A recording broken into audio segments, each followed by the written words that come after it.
Justice Venkatachalaya, ladies and gentlemen, I would just like to run through the basic compelling ideas and premises of my book. It will help you to understand what it contains and possibly leave you with a lot of questions. It's not a solution. In life there are no solutions, there are no right answers, there are no wrong answers. Many of the issues I have raised, like for example the role of the armed forces in the 21st century, this is an alternative point of view, and there are other alternative points of view also which we need to debate and we need to discuss. I think as Justice Venkatachalaya so eloquently put it across, the basic, I would say, the foundation of this book is based on the innate goodness of man. Despite all the violence which history has seen, all the turbulence we are seeing in the world today, man is good. If man is not good, it makes a bloody nonsense of whatever God you believe in, or whatever religion you believe in, or whatever values you believe in. Our very existence here is proof of the fact that man is good. And contrary to popular perception, I think one of the most erudite scholars of this world, Steven Pinker, his whole hypothesis is now scientifically accepted that the 20th century has seen the decline of violence. In fact, if you go back into history, 20th century appears to be a very non-violent century that man has seen. And it also brings out, this book is the negativity of alienation. I think this is a fact which we in India are dealing with today. And I have often said this, that the opposite of life is not death, it is indifference. Likewise, the opposite of love is not hate, it is indifference. When a man becomes indifferent, that is violence, that is dissent. That is the new shape and form of dissent. And I recall when Nelson Mandela walked out of Robben Island and people were running after him, the media was there, and they asked him that, 27 years you've been incarcerated in these prisons over here, do you not hate these people who put you over here? And he said something very profound, and that is the theme which runs through this book. Where was the time to hate? How beautiful, how beautiful. Where was the time to hate? And the very people who were his perpetrators, when he was sworn in as the president of South Africa, they sat next to him, his prison guards. He said, you sit with me. That is truth, that is reconciliation. Ladies and gentlemen, this book is not about Sadbhavna. Sadbhavna is an inspiration. I have extrapolated ideas and strategies from Sadbhavna, and I waited 12 years to publish this book to see whether some or all of these strategies would bring peace or not. For the last 12 years, Ladakh is a zone of peace. No infiltration, no caches of arms, no clashes between the Buddhists and the Muslims, and peace reigns over there. Because we were attempting to do something which had not been done before. This was a great socio-political experiment, and it was very essential for me to wait and to see whether the thing worked or not. Now the first premise, and I've given a small little handout to all of you to sort of jog your memory. The first premise is that peace is everybody's business. Each one of in this room is a citizen, and our responsibility as citizen is peace. It is not the exclusive role of the government of the day or the public sector or the private sector. It is everybody's role and responsibility. We are citizens first, diplomats second, doctors second, soldiers second. We are citizens first. And therefore, as citizens, governance is our responsibility and peace is our responsibility. In a flat, complex and interconnected world with growing economic insecurities, government by itself cannot manage everything. Even day-to-day chores of governance, our governments today are finding it extremely difficult to manage. And therefore, this notion of governance being that exclusive right of government, I feel in a flat world that we live in today is no longer relevant. And everybody is responsible. The social sector is responsible for it. NGOs, private sector, business houses, armed forces, judiciary, media. Isn't media an institution of state, the fourth estate? Isn't judiciary an institution of the state? How can media and judiciary or even the armed forces say that we are not part of governance? We are part of governance.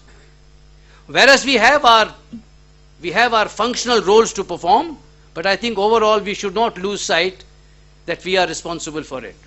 In some cases, I feel the non-governmental agencies, not NGOs in a narrow sense, but everybody else, they could take the lead, they could take the initiative, they could either partner the government over there, and in certain cases which are remote areas, which are inaccessible areas or sensitive areas, I feel they need to piggyback the local administration. That is what we did in Sadbhavna. We piggybacked the administration.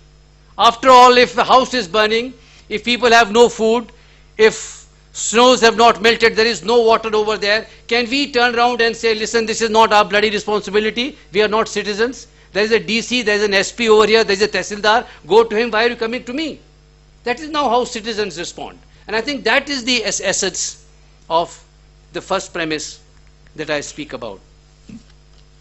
And this book, the second part of this premise, the subset of this premise is that when we embark on such a mission, ladies and gentlemen, there are 100 people who will try and dissuade you. And they will say, this is not going to work. Because basically, we have become so pessimistic in life that, anybody tries to attempt to do something, we give him 100 reasons why it can't be done. Let me tell you, the biggest lesson which history teaches us is that we never learn from history. History tells us that it takes one Messiah and 12 apostles to bring a new religion into this planet. It is 1% people who transform society. The 99% are silent spectators. It is this 1% who bring about change and who bring about the goodness of man. And my question to all of you in this room is, are you part of that 1%?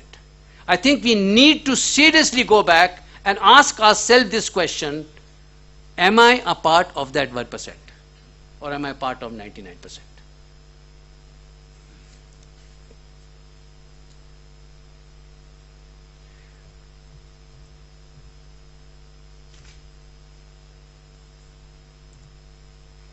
I think the second premise is that while violence has come down, the typical violence, the World War I, the World War II, the Vietnam or the Prussian War type violence has come down over there.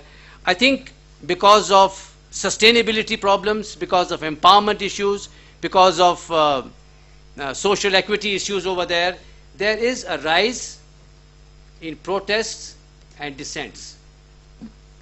And as you are all aware that the Times person, the Time magazine person of 2011 was the protester. The protester was declared as the man, the Time man of 2011. And if you look at the story of the Arab Springs, if you look at the Occupy movements that are taking place, if you look at what is happening in our country today, the push against corruption, whether they are succeeding or they are not succeeding, that's a different matter over there. But there is a swell of dissent and protest and alienation that is taking place over here. And there is a new thing which is coming about, and I talk about this in the book also. It is called horizontalism. This is the new word in the dictionary, in the lexicon, horizontalism. And I think the best example of horizontalism is from democracy. A democracy is representative democracy, like we have. We have representatives who represent us. We have participative democracy, where we enter into a dialogue, we go to vote, we exercise our franchise. And the third type of democracy is the city-state, this Greek city-state democracy. It's called direct democracy. What the Occupy movements are saying, What the Arab Springs are saying is, we do not know what we want,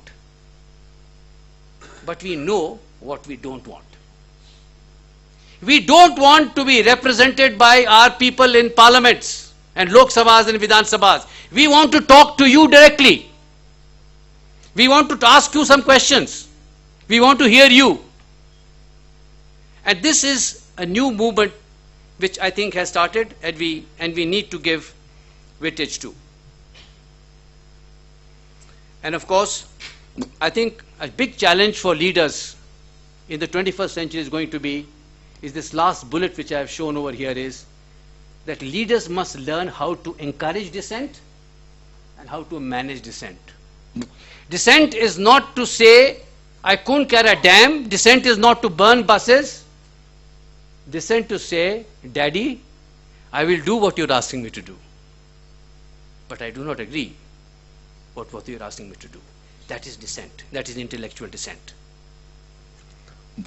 There are 5 compelling ideas.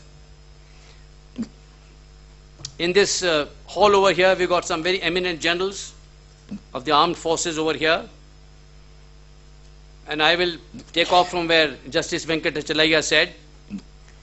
When the Kaurav and the Pandava armies were arrayed against each other, and Arjun was dithering, Lord Krishna said to him something very profound.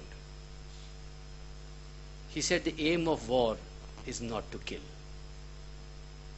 although killing may be necessary. Killing cannot become Clausewitzian. Killing cannot become an objective. When killing becomes an objective, then we go back to barbaric days.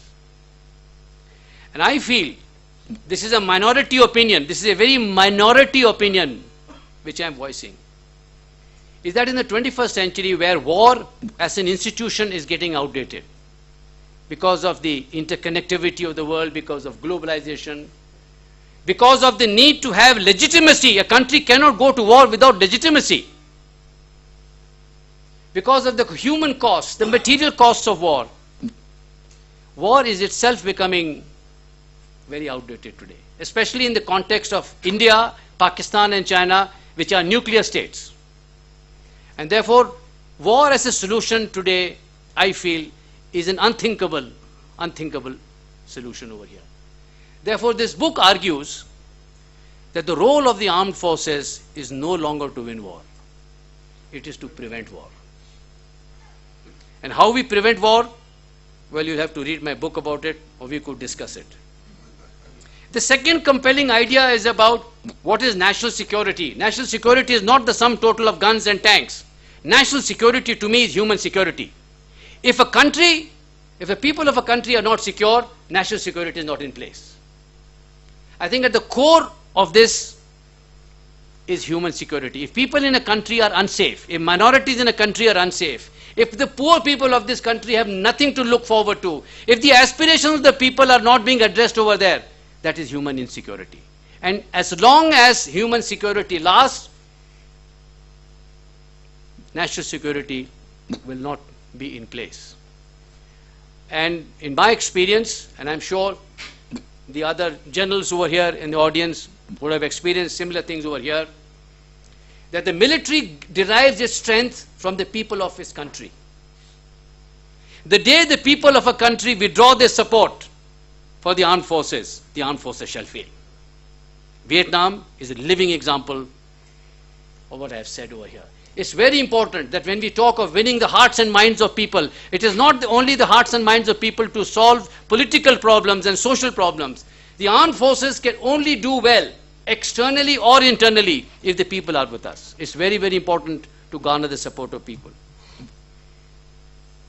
We got a very eminent economist, Professor Rao, over here, and I think he will, I'm not too sure whether he is going to argue against this point which I'm going to make right now, but I think the important thing is that I'm reminded of what Robert Kennedy once said, and I'll come back to this.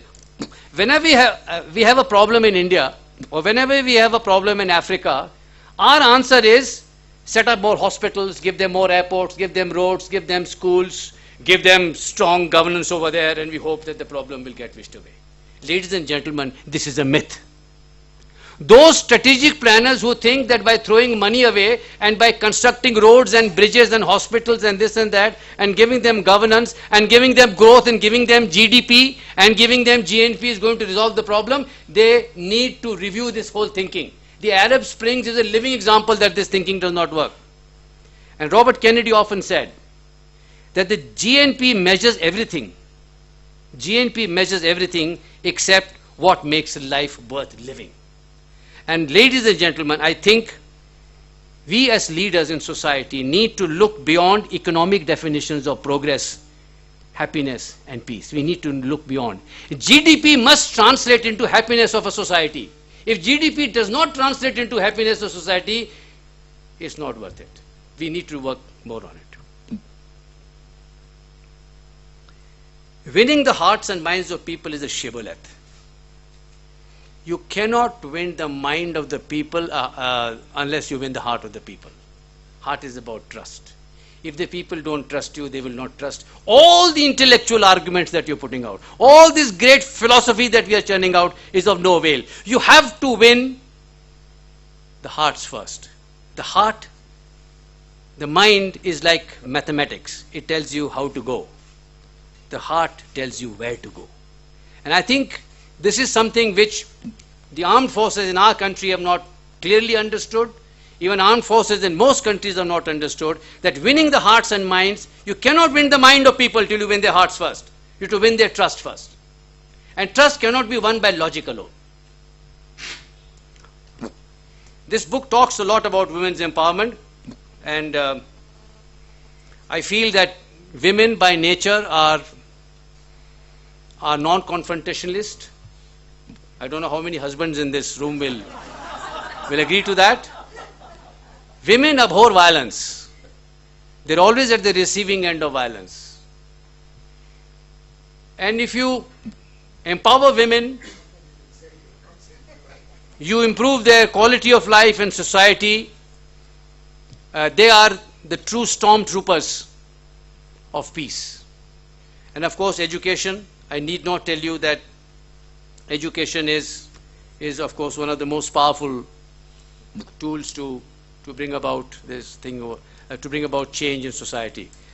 So in this book I've offered some ideas. We don't have to necessarily agree with it, but I think if we can generate some discussion on it, we can sort of force us to rethink, to re-examine it from a different angle, different perspective, in a different light. I think my purpose would have been served. And with these, sir, I hand you back to these very two eminent discussants over here, who I'm sure are going to ask a lot of issues.